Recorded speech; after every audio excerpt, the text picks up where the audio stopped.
So I was just scrolling through Instagram and then I saw this post by Hoops Chemistry where they did a tier list of some NBA players, and as you can see the categories are overrated, slightly overrated, rated perfectly, slightly underrated, and criminally underrated. Now this really intrigued me because we NBA fans always rank players, but I've never seen a tier list like this before. So if you haven't guessed already, today I'm going to be making my own tier list with this style, and let's get straight into it. Let's start from the middle of their list, the rated perfectly, and work our way outwards towards the underrated and overrated players. So first up, they have Devin Booker rated perfectly. And I also have him rated perfectly. He definitely isn't slept on, and in terms of being overrated, ever since Booker dropped 70 points in his sophomore year, he had a lot of eyes on him, and it's fair to say that he hasn't disappointed. D-Book has solidified himself as one of the best shooting guards in the league and one of the most skilled scorers in the game today. Recently, he has even shown improvements in his playmaking ability, and he is only 24 years old. He is definitely a player that is going to lead the league in years to come. The only knock on him is that he has never been a part of a winning team, but that's not really his fault, because his teammates have been trash, and it's not like anybody knocks him down because of that, so for me, he is rated perfectly. Although, in saying that, if he fails to make the playoffs this year with the Suns' new roster, for me, he's going to have to fall. Next up is Klay Thompson, and again I completely agree with the rated perfectly. Klay is one of the most loved players. He plays both sides of the ball, very unselfish, and one of the best shooters in NBA history. I was leaning towards slightly underrated because I think he is a very unique player who is low-key undervalued. Without Klay, even with KD, I don't think the Warriors are winning a chip. He's just a perfect glue guy, an emphasis on perfect. But then I considered how after Klay unfortunately got injured this season, people were saying that the Warriors were now going to be a bottom half playoff seed. And when you factor in that with Klay they were considered title contenders, it just shows how much the NBA community values him. And rightfully so. And that's why I have him rated perfectly. The Joker is next. Again, I completely agree. I know this has been boring so far in terms of the comparison between the lists, but what can I say, this man Hoops Chemistry doesn't miss. Anyway, back on track. Jokic is now widely regarded as the best center in the league, and he is honestly a player that we have never seen before. A legitimate point center who, even despite being a case for the worst all-round athlete in the league, sorry for the shade, even despite that, he plays like a superstar, and he is now being recognized as one. And now the Nuggets are legit, it shows that he can lead a very good team. So for me, Jokic's recent praise is deserved, and he is rated perfectly on my list. Next up is Luca. Now, this is a quick one. Luca is already a top 10 NBA player. I don't care that this is only his second year. He's a generational talent that definitely deserves to be rated as well as he does, so I put him in there. Now, Kyrie. The snake himself. Now, Kyrie is interesting because yes, he is a great player when healthy, but the thing about Kyrie is that he's a supposed locker room cancer. Does this affect how he is rated? I think so. Kyrie isn't a quote-unquote locker room cancer, but he has had chemistry issues in the past. But honestly, in his case, it isn't that big of a deal in my opinion. In terms of his play last season, he only played 20 games, but he put up the best scoring numbers of his career on an almost 50-40-90 shooting split. But in those 20 games, the Nets went 8-12. So not the best record, but when you look at the opponents the Nets played with Kyrie on the court, they were mainly good playoff teams. So that record is not as bad as it seems.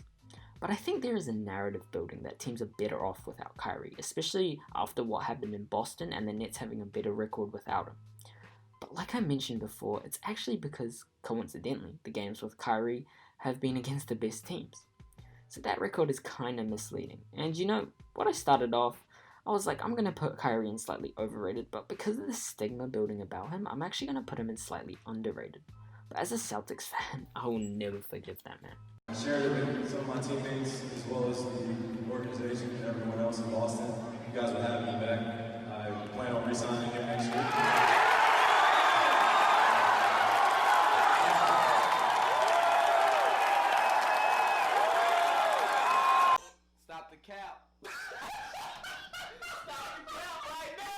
Why the fuck you lying? Why you always lying? Now, I'm going to move into slightly underrated. Let me get the quick ones out of the way first. Vucevic is also slightly underrated for me because he is one of the best offensive bigs in the league in my opinion, but I think he is slept on because he plays for Orlando. Sorry Magic fans, but you know it's true. And also because of his lack of defense. When you think of the best centers in the league, they are all at least decent defenders, but Vucevic I'd say is a below average defender, which knocks him down. But even so, I believe he is slightly underrated. Dinwiddie and Brogdon I also put in slightly underrated. Again, two very skilled guards that are often overlooked. And I just think it's because we have so many great guards in our league today. And unfortunately, players like Brogdon and Dinwiddie don't get the recognition and all-star nods that they might get if they played in a different era. Now, I also agree with Westbrook being slightly underrated, but I wanted to speak on him a little bit more, so I'll do that now. Westbrook is hard to put in this because of his inconsistency, so at times I feel like he is overrated, but at times he plays like his former MVP self and proves everyone wrong. I think that is why he is so polarizing.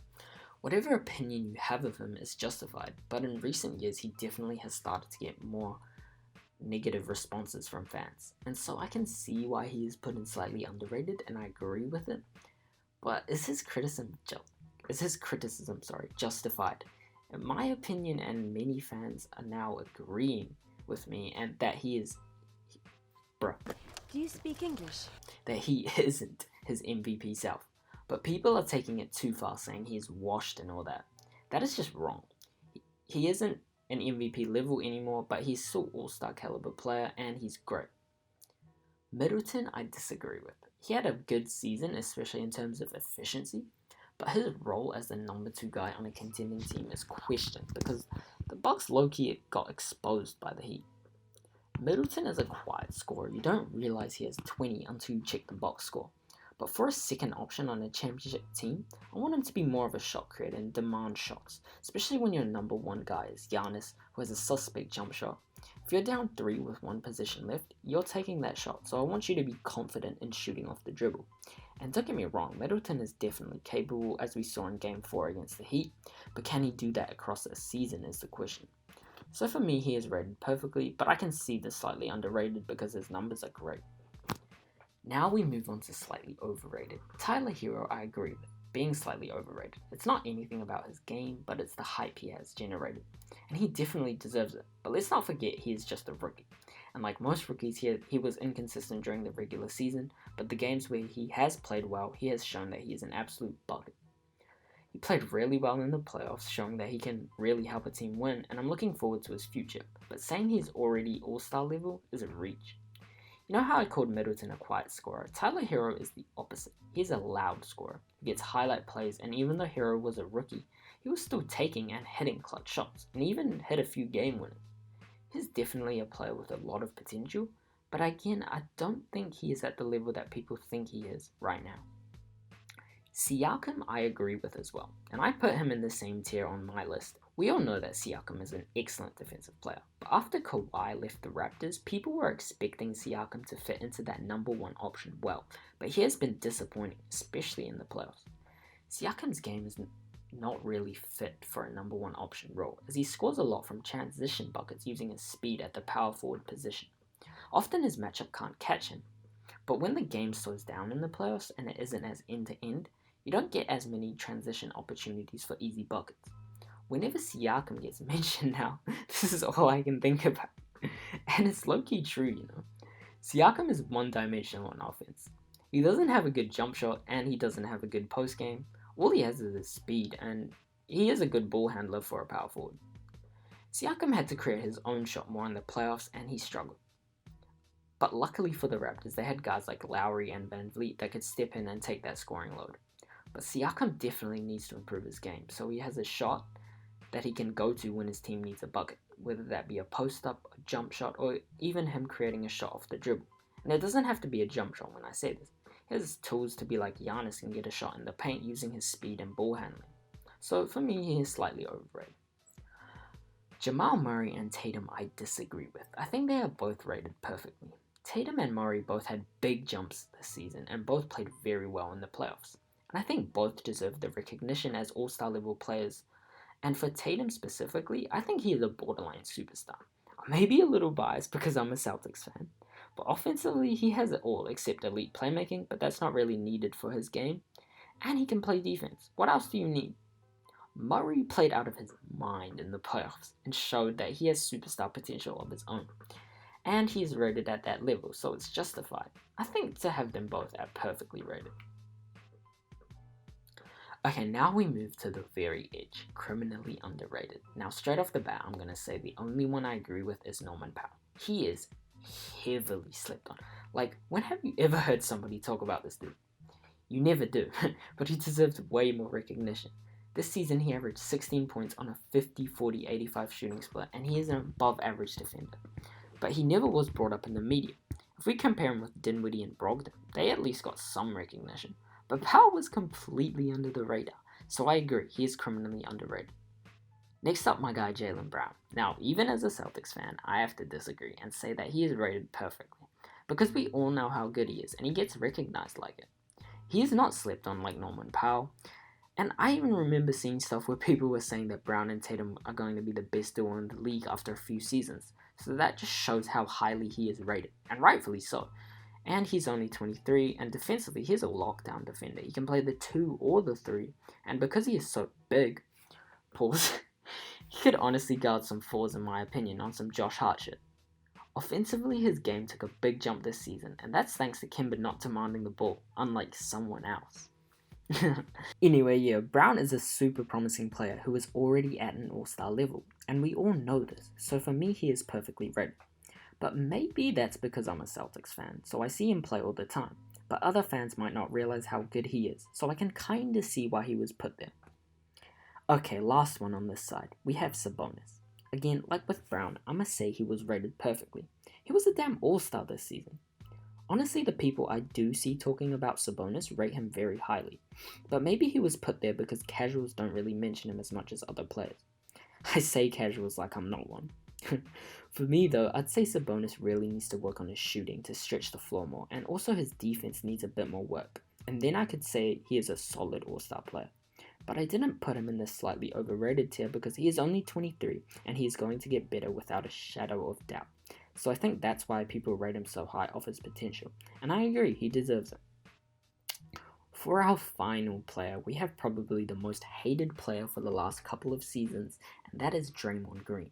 Now, Draymond is definitely not overrated in my opinion, because he has fallen in people's rankings for about 2 seasons now, and a lot of people are saying that he's a system player, he has nothing offensively, some people are even saying he's washed.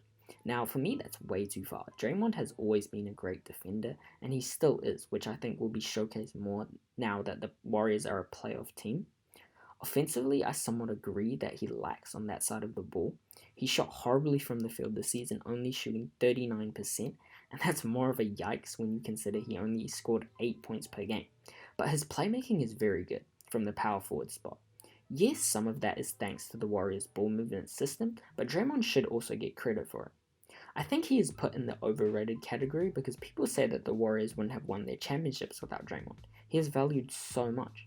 But I think it's just because this dude's defense, when he is really trying, he guards like the whole other team. And what I mean by this is he switches so much on defensive positions. It's like he himself is guarding the whole other team. And his leadership is great. Something that you can't put on the box score.